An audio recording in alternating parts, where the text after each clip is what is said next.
连电路结合日嘅体系，韩国又有强称风，云林县府民政就友好采树嘅报销，本风大都答答。反头天，未验证连电结合日都占地水调度出现升压嘅现象。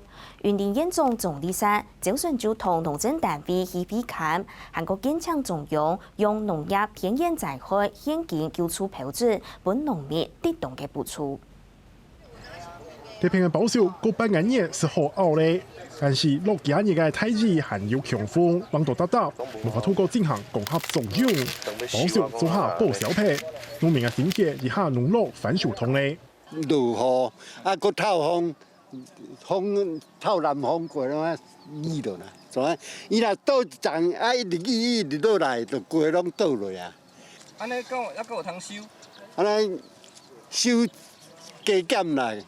无偌济啊啦，它已经是达到天然灾害救助的标准。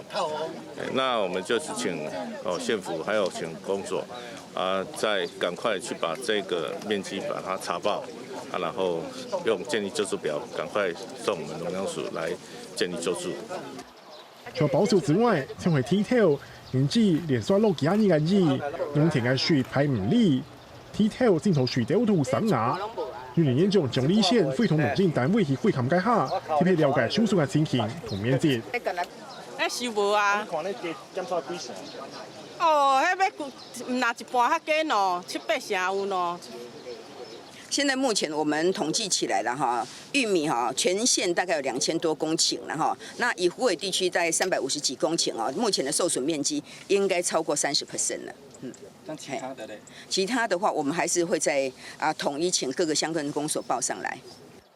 云林县政府農業處表示，到年10下週嘅統計，報銷田損失70米公頃，另外禾、番薯、地條同葉菜類未有部分受損，也喺統計當中。今年仲要用農業天然災害現金救助標準，為農民補助。客家新聞李醒龍，專業報導。